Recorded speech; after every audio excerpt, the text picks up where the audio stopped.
केदारनाथ धाम एक ऐसा धाम है जिसके बारे में हर कोई गहनता से जानना चाहता है। 2013 में आई प्राकृतिक आपदा के बाद से सैलानियों के बीच अत्यधिक प्रसिद्ध हो चुका है ये धाम। हालांकि धार्मिक रूप से इसकी मान्यता पहले जैसी ही है। ऐसा इसलिए क्योंकि केदारनाथ 12 ज्योतिर्लिंगों में से एक ज्योतिर्लिंग, पंच केदार में एक केदार एवं उत्तराखंड के 4 छोटे धामों में से एक धाम है। केदारनाथ मंदिर का निर्माण किसने किया या केदारनाथ की क्या कहानी है, ये एक अलग विषय है। इस पे हम किसी और वीडियो में बात करेंगे। आज हम बात करेंगे आखिर केदारनाथ मंदिर की ऐसी कौन सी बातें हैं जो इसे इतना लोकप्रिय बनाती हैं। इसकी लोकप्रियता व प्रसिद्धि को देखकर हर किसी के मन में यह प्रश्न उठता है, आखिर केदारनाथ मंदिर से जुड़ी कुछ अनकही बातें क्या है। इसलिए आज हम केदारनाथ मंदिर से जुड़े 1-2 नहीं बल्कि 10 ऐसे रोचक तथ्य आपके साथ साझा करेंगे जिन्हें जानकर आप आश्चर्यचकित रहे बिना नहीं रह पाएंगे। आइए जाने केदारनाथ मंदिर से जुड़े अनकहे पहलू।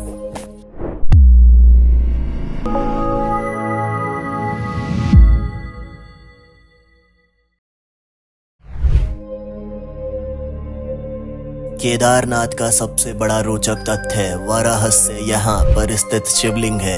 यह शिवलिंग त्रिकोण के आकार का एक बड़ा पत्थर है जिसे भगवान शिव के बैल रूपी अवतार का पीठ वाला भाग माना जाता है।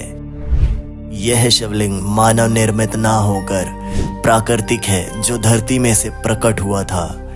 इस शिवलिंग के निर्माण के पीछे महाभारत के समय काल की पांडवों व भगवान शिव से जुड़ी कथा प्रचलित है। इसमें महाबली भीम शिव के बैल रूपी अवतार के पीछे वाले भाग को पकड़ लेता है, जिस कारण वह भाग वहीं रह जाता है। बैल के 4 भाग 4 अन्य स्थानों पर प्रकट होते हैं। इन्हीं 5 स्थानों को सम्मिलित रूप से पंच केदार के नाम से जाना जाता है। केदारनाथ पंच केदार में से एक होने के साथ साथ 12 ज्योतिर्लिंगों में से भी एक ज्योतिर्लिंग है। दरअसल एक समय में नर व नारायण भगवान विष्णु इस जगह पर भगवान शिव की तपस्या कर रहे थे। उनकी तपस्या से प्रसन्न होकर शिव ने उन दोनों को दर्शन दिए। इसके बाद शिव ने अपने एक रूप को हमेशा इस स्थल पर ज्योतिर्लिंग के रूप में निवास करने का आशीर्वाद दोनों को दिया। उसके बाद से केदारनाथ का स्थान ज्योतिर्लिंग में सम्मिलित हो गया। केदारनाथ मंदिर का निर्माण बड़े बड़े पत्थरों, चट्टानों, शिलाखंडों से किया गया है। इन शिलाखंडों को आपस में जोड़ने के लिए इंटरलॉकिंग तकनीक को अपनाया गया है, जिसमें कहीं भी सीमेंट इत्यादि का प्रयोग नहीं किया गया है। अब इसमें सबसे बड़ा रोचक तथ्य व रहस्य यह है कि केदारनाथ स्वयं समुद्र तल से 22,000 फीट की ऊंचाई पर स्थित है। इतनी अधिक ऊंचाई पर स्थित विशाल शिलाखंडों को पहुंचाना व फिर उन्हें एक के ऊपर एक रखकर इंटरलॉकिंग करना किसी मानव के लिए सक्षम नहीं दिखता। मंदिर निर्माण का यह अद्भुत रूप इसे और रोचक बना देता है।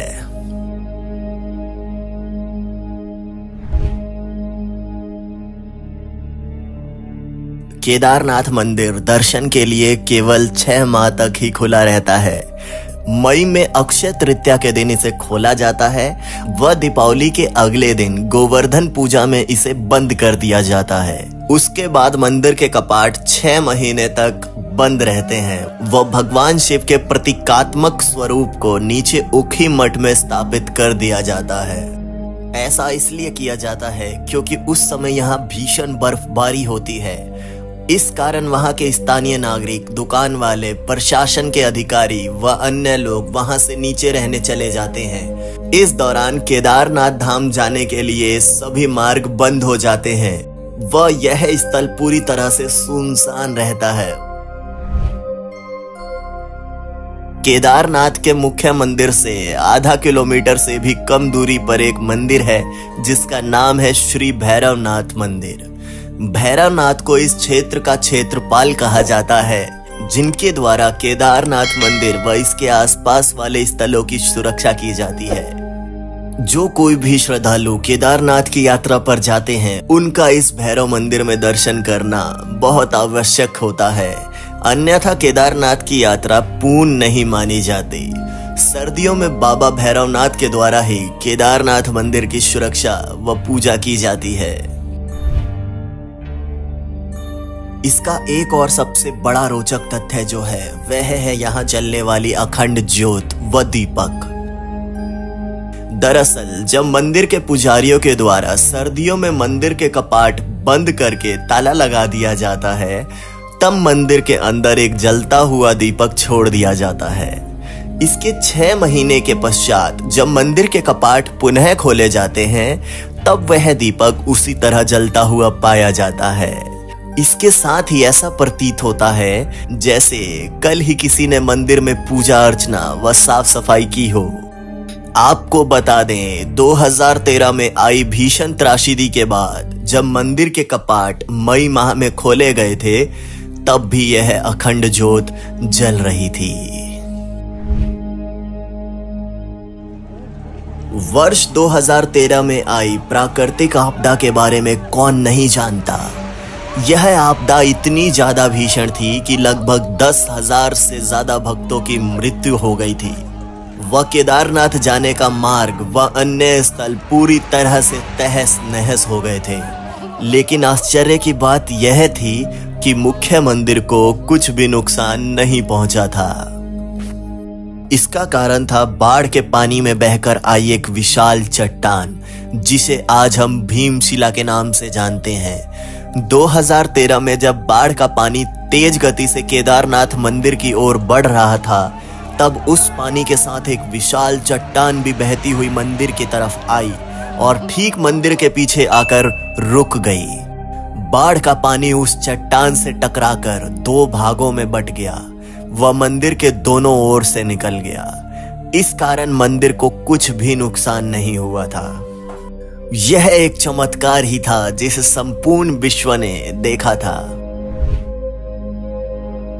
केदारनाथ ने केवल 2013 की प्राकृतिक आपदा ही नहीं झेली थी, बल्कि 400 वर्षों तक ये मंदिर बर्फ में ढका रहा था। जी हां, सही सुना आपने।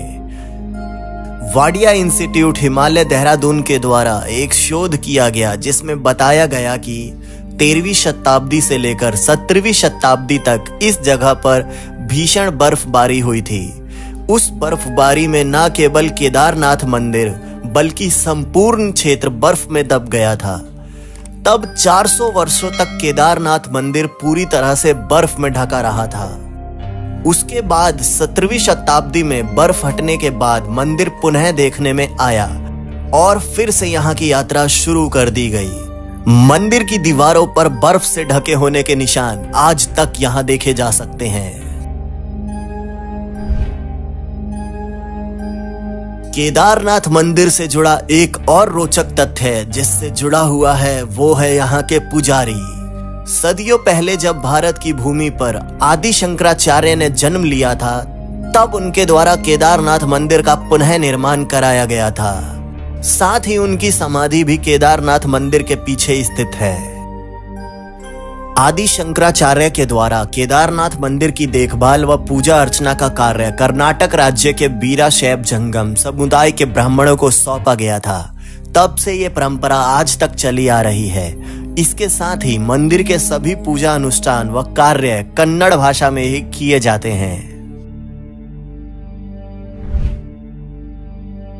पुराणों में यह भी भविष्यवाणी की गई है कि भविष्य में केदारनाथ धाम लुप्त हो जाएगा। उनके अनुसार नारायण की शक्ति से पहाड़ों का आपस में मिलन होगा और इस क्षेत्र पर स्थित सभी धाम पूरी तरह से लुप्त हो जाएंगे, जिनमें केदारनाथ व बद्रीनाथ मुख्य है। पहाड़ों के आपस में मिलन से इन धामों के मार्ग लुप्त हो जाएंगे व एक रहस्य बनकर रह जाएंगे। पुराणों में यह भी कहा गया है कि इसके बाद एक नया धाम बनेगा जिसे भविष्य बद्री के नाम से जाना जाएगा। आपको हमारी ये वीडियो कैसी लगी? कमेंट सेक्शन आपके लिए खुले हैं। अगर आप हमारे चैनल पे नए हैं तो हमारे चैनल को सब्सक्राइब जरूर करिएगा। मिलते हैं अगले वीडियो में।